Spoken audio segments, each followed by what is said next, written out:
Okay, so let's explore what some of the consequences of the fact that the electric field is zero inside a metal are when we combine it with Gauss's law. So consequence number one, where is any net charge on a metal object in equilibrium? So again, we're thinking about after the charges have had a chance to settle down, so that there's no net motion of the charges and the total electric field is zero. And again, that ordinarily happens very, very quickly. So I've got some kind of irregular object, and I know that there is a net charge of plus Q on it, and I would like to know where is that charge. And surprisingly, we can use Gauss's law to get an answer pretty quickly for this. So I'm going to imagine, so this is meant to be a three-dimensional object, so perhaps I'll sort of add an extra line here or there to reinforce that this is a three-dimensional object. I'm going to choose a Gaussian surface which goes just inside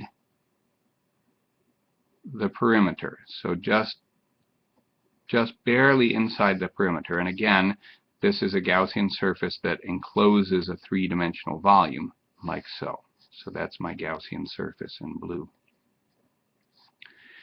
And now I'm going to apply Gauss's law to it. So Gauss's law says that the net electric flux is equal to the net enclosed charge divided by epsilon naught. So the electric flux, again, is the integral over my surface of vector E dot d vector A. But the surface, all of the surface is inside the metal, and so the electric field is going to go to zero because you're inside a metal in equilibrium. And so that means that the electric flux is equal to zero, and from Gauss's law, that means that the net enclosed charge is equal to zero. So that means this net charge cannot be within the volume of the metal. It has to be right on the surface. So maybe if I indicate the charges with little plus signs, it's going to be somehow distributed on the surface. It's not necessarily going to be uniformly distributed on the surface. In fact, it won't be, and we'll explore a model for how we can get at least an approximation for how it's distributed. But the important thing right now is that it's on the surface. It's not within the volume of the metal. So the conclusion is that the net, any excess charge on a metal object, so remember that a metal object ordinarily is electrically neutral, but it might have some positive excess charge or some negative excess charge, is on the surface. And that's a pretty important result. That's a 1-star box.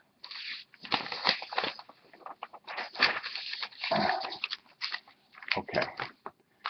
Consequence number 2 of the fact that the electric field inside a metal is zero combined with Gauss's law. We can find the total electric field at the surface of a metal in equilibrium.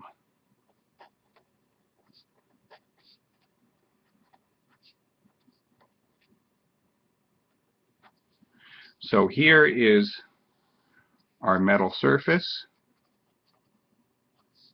Here is the air.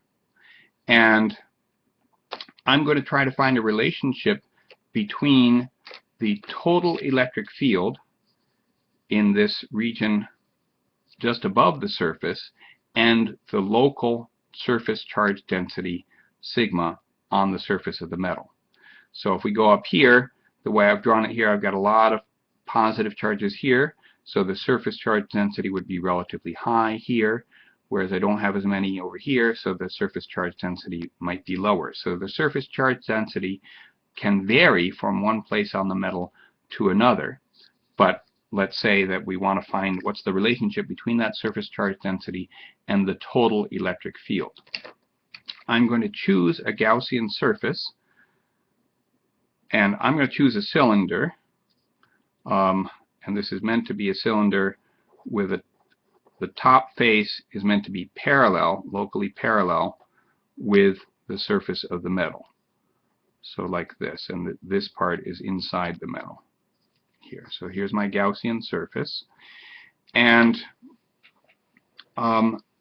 there's some charge on the metal, charge on the surface of the metal, and let's say there's a net positive charge. The charge is mobile. Now the positive charges in a metal are not actually mobile, but the negative charges are, and so they can come and cover up these positive charges, leaving other positive charges elsewhere. It's just as if the positive charges were mobile. So think of these positive charges as being mobile. First, let's think about the direction of the electric field. I claim that the electric field has to everywhere be perpendicular to the metal, the total electric field. Notice I'm not only talking about the electric field due to the metal. This is the electric field due to everything in the universe.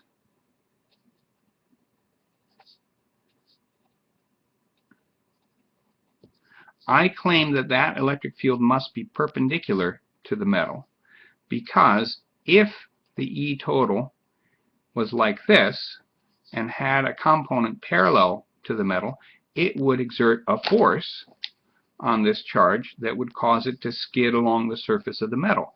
But we said this is a metal in equilibrium, so the charges aren't supposed to be moving. So that's not allowed. If the electric field is perpendicular to the metal, that's allowed. It can exert a force on this charge that's trying to make it jump off the metal, but there are other forces due to the metal itself that's keeping that from happening. So you can have a force that's perpendicular to the surface, just not one that would allow the charges to slide along the surface. So there can be no parallel component. So that means if the surface charge is positive, then we can kind of expect that the total electric field might point this way, generally speaking away from the metal. That's not actually a requirement, because remember, this is the field due to everything, not just this surface charge. There might be some giant piece of positive charge up here, which has a big component downward, so that the field might actually go down. But for now, for my drawing, I'm going to assume it goes upward. And down at the bottom, the total electric field has to be 0, because you're inside the metal. So now we evaluate our flux. For the curved surfaces, the d vector A is perpendicular to the electric field, because we've argued the electric field has to be perpendicular to the surface. And on this top cap, I'm going to have this cylinder be quite short. So this is a short cylinder. And again, as for the case of the infinite sheet, it doesn't actually matter that it's a cylinder. It could be something with a square cross-section or a star-shaped cross-section. Whatever it is, I want it to be pretty short, and I also want the area up at the top to be very small, because the surface charge density can vary, and I want to be able to make the approximation that within the enclosed part of the surface, that's this part right here, the surface charge density is constant, and I also want to be able to make the approximation that the surface is flat within that area. So I'm going to have a very small cylinder. So the diameter of my cylinder is very small. The height of it is also very small. So there's no flux through the bottom because the electric field is 0 there. There's no flux through the curved sides because the electric field is parallel to the sides, perpendicular to d vector A. So the total flux is only through the top. So I could say that phi, or the total flux, is equal to the flux on the top surface, and on the top surface E is parallel to dA, so I can write this as the integral on the top of E times dA. If I make my cylinder very small, the electric field will be uniform, so I can take it out of the integral. So E is uniform for a small cylinder. And this step was E is parallel to dA on the top surface. So taking that out, I get E times the integral on the top of dA. And as I often have, I'm just going to define the area of the top to be capital A. The next step, I'll try to keep this part of the page in the frame as I move on to the next piece of paper. The next step is to find the enclosed charge. So the Q net enclosed would be the area of this part is the same as the area of the top surface. So that'd be that area times the local surface charge density, sigma.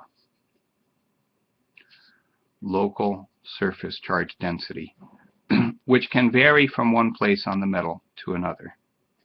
But whatever it is, I'll just use that symbol sigma. And then finally, I use Gauss's law to equate the flux, which is E times A, to the net enclosed charge, A sigma, divided by epsilon naught. I cancel the factors of A, and I get that E total at metal surface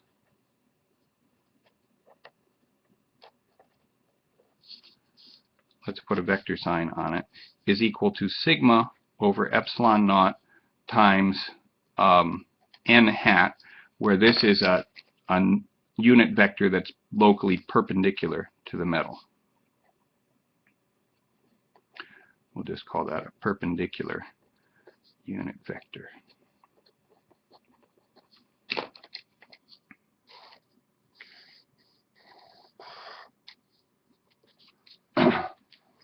Now, you might have some confusion between this and the expression for the electric field due to a sheet charge, which you may recall we showed earlier was sigma over 2 epsilon naught. So let's explore how we can understand this apparent contradiction. And the bottom line is in the subscripts. This is only the electric field due to a sheet of charge. This is the total electric field due to everything close to a metal surface. So if I think about my metal surface like this, so here this side is the metal, this side is the air. I have just shown, let's say at this point, that the total electric field due to everything in the universe has a magnitude that's sigma over epsilon naught. Now I know that there is some surface charge on the metal, and I'm going to use purple to indicate the metal surface charge. So, and it might vary from one place to another, but let's say locally it looks like this. If I think about very close to the surface, we can model, even though this is not a flat sheet, if I'm really close to it, I can model it as an infinite flat sheet. So the electric field due to the local surface charge, I'm going to call that E sub sigma for the local surface charge.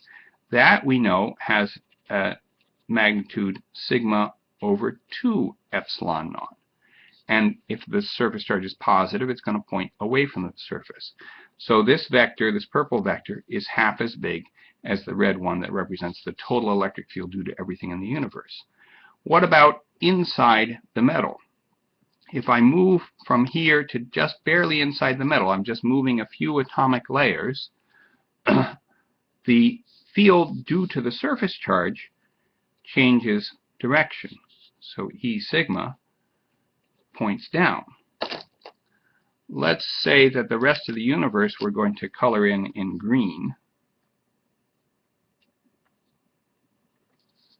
So this would be E all else in the universe. We know outside that the sum of the purple and the green has to be the red. So E all else has to be the same magnitude as E sigma, since E sigma is half of E total. When I move this tiny distance from being just outside the surface of metal to being just inside, it's not going to affect the electric field from everything else in the universe. That electric field is due to other charges that are far away, and it's going to be essentially the same if I'm 2 atomic diameters outside the surface as I am inside. So it's going to point towards the surface in this case, E all else. And so you can see that inside the surface, you get a total electric field of 0. But when you move outside, the electric field due to the local surface charge density flips, and then you get this total electric field of sigma over epsilon naught. So one way to think about this is that this total field, half of it is due to the local surface charge density, and the other half is due to everything else in the universe.